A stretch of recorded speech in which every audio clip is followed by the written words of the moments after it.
U.S. Market Brief is here, sharp, short, and to the point. Subscribe now and like to support us and never miss a market move. Here are the brief highlights of today's top stories.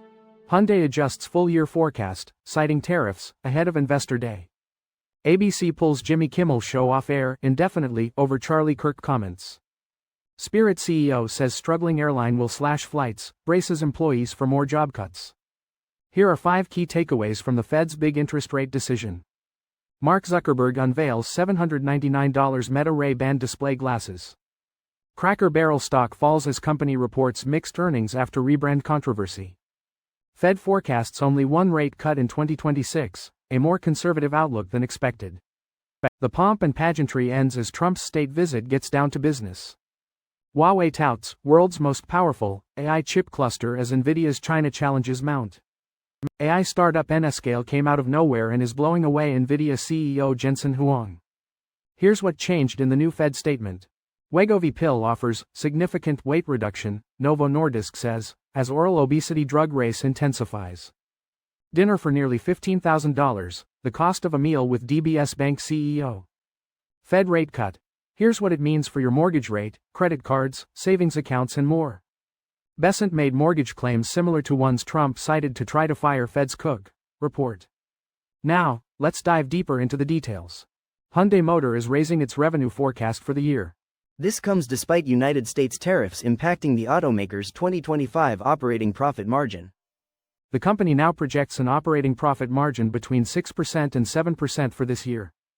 This is down from the previous projection of 7% to 8%. Hyundai also increased its revenue growth projection to between 5% and 6%.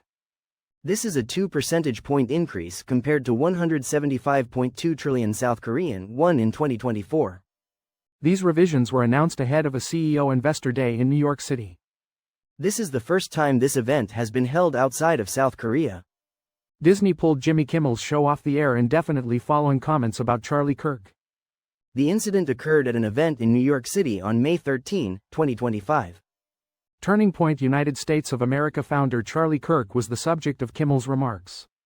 Federal Communications Commission Chairman Brendan Carr criticized Kimmel's comments. Carr called Kimmel's words truly sick and suggested potential action against American Broadcasting Company and Disney.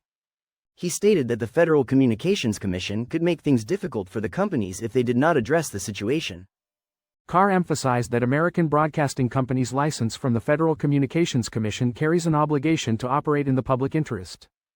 The Federal Communications Commission is already investigating Disney and American Broadcasting Company's diversity, equity, and inclusion efforts. Spirit Airlines Chief Executive Officer Dave Davis warned staff of further job cuts. The airline will reduce its November flight schedule to lower costs.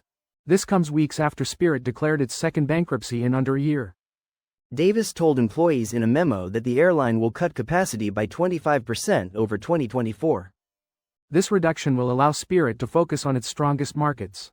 The airline is negotiating with vendors and aircraft lessors. Spirit is also evaluating its fleet size to improve stability. The airline did not specify how many employees will be affected by the job cuts. The Federal Reserve lowered interest rates to a target range of 4% to 4.25%. This quarter percentage point cut brings rates to their lowest point in nearly 3 years. The Federal Open Market Committee also hinted at future policy directions. Allianz Trade North America senior economist Dan North noted only one dissenting vote. He suggested the committee united around a consistent message. BlackRock Chief Investment Officer Rick Reeder believes the Federal Reserve will prioritize full employment. He highlighted the current strong economic performance alongside a weakening hiring environment. RSM Chief Economist Joseph Bersuelas advises caution regarding future forecasts, given upcoming personnel changes at the Federal Reserve. Mark Zuckerberg revealed the $799 Meta Ray-Ban display glasses at the Meta Connect Developer Conference. These are the first consumer-ready smart glasses with a built-in display from the social media company. The glasses have a small digital display controlled by hand gestures through a neurally powered wristband. This confirms an earlier report from CNBC in August. These new smart glasses bridge the gap between Meta's audio-only Ray-Ban smart glasses and the experimental Orion augmented reality glasses. The Meta Ray-Ban display glasses include the Meta Neural Band, an EMG wristband for hand gesture control. Zuckerberg emphasized the classic Ray-Ban style combined with high-resolution display and the Meta neural band. Users can watch videos and respond to text messages through the display, which disappears when not in use. Cracker Barrel Old Country Store is prioritizing guest experience enhancements after facing backlash over a rebrand attempt. The company reported mixed fourth-quarter earnings, with CEO Julie Masino expressing optimism about the future. The stock dropped approximately 10% in after-hours trading. Earnings per share were 74 cents adjusted versus 80 cents expected. Revenue reached $868 million, exceeding the expected $855 million. Masino acknowledged customer feedback and emphasized the strong connection guests have with the Cracker Barrel experience. The company is focusing on kitchen innovation and guest experience enhancements. Cracker Barrel projects 2026 revenue between $3.35 billion and $3.45 billion, lower than the anticipated $3.52 billion. The Federal Reserve predicts only one interest rate cut in 2026, a more conservative outlook than anticipated. This projection comes from the central bank's median projection. The dot plot, showing anonymous expectations of 19 Federal Open Market Committee members, indicates a median estimate of 3.4% for the federal funds rate by the end of 2026. This compares to a 3.6% median estimate for the end of this year, after two expected cuts following Wednesday's reduction. A single quarter-point reduction next year is more conservative than current market pricing. Traders currently anticipate 2 to 3 more rate cuts next year, according to the CME Group's Fed Watch tool. This tool uses prices on 30-day interest rate futures contracts to calculate market implied odds for Federal Reserve rate moves. The Federal Reserve Chairman, Jerome Powell, spoke to reporters following the Federal Open Market Committee meetings in Washington, District of Columbia on July 30, 2025. Former President Donald Trump concluded the ceremonial portion of his United Kingdom state visit. He and Melania Trump received royal treatment at Windsor Castle. The visit now shifts focus to trade and geopolitical discussions. Trump will meet with Prime Minister Keir Starmer at Chequers. Melania Trump will remain at Windsor Castle. Chequers is a 16th-century manor house near London. Key topics include the United States-United Kingdom trade deal. Tariffs on British steel and aluminum will also be discussed. Huawei announced new computing systems powered by its Ascend chips, challenging United States rival Nvidia. The company plans to launch its Atlas 950 supercluster next year. The United States has restricted China's access to advanced AI chips. Chinese companies are now combining less efficient chips to achieve similar computing power. Huawei will release 3 new Ascend chips by 2028, doubling compute capabilities annually. These chips form the basis of Huawei's AI infrastructure, connecting superclusters, superpods, and supernodes. The Atlas 950 supernode will support 8,192 Ascend chips, and the supercluster will use over 500,000. A more advanced Atlas 960 version, launching in 2027, will support 15,488 chips per node. Nscale, a United Kingdom-based artificial intelligence infrastructure provider, has experienced rapid growth. Just 2 years ago, Nscale was a new startup, and last year they secured $155 million in Series A funding. Now, with close to $700 million in fresh capital from Nvidia, Nscale is at the center of the artificial intelligence boom. Nscale has partnered with Nvidia, Microsoft, and OpenAI to expand artificial intelligence infrastructure in the United Kingdom. Nscale also signed a $6.2 billion agreement with Microsoft and Aker to develop artificial intelligence infrastructure in Europe.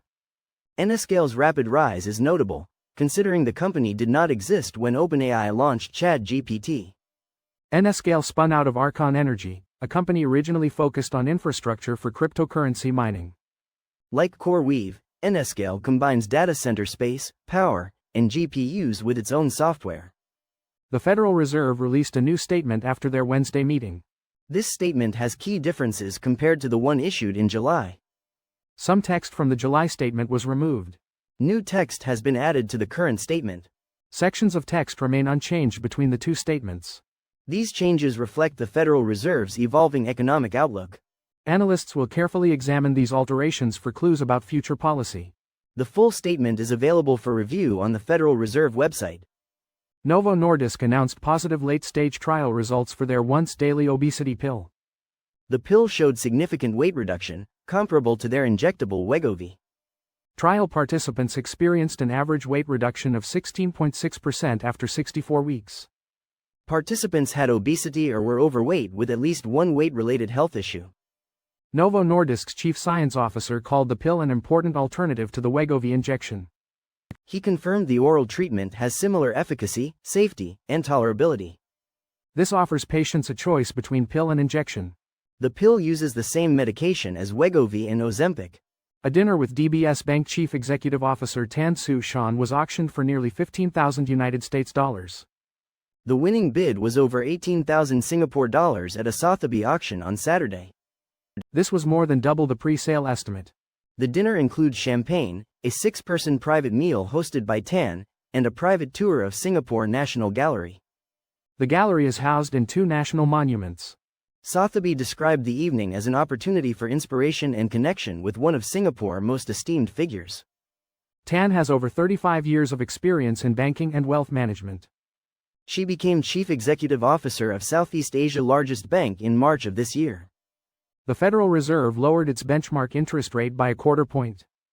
This move could offer some relief from high borrowing costs. The federal funds rate influences the rates consumers pay on loans and savings. The impact on household finances will likely be mixed.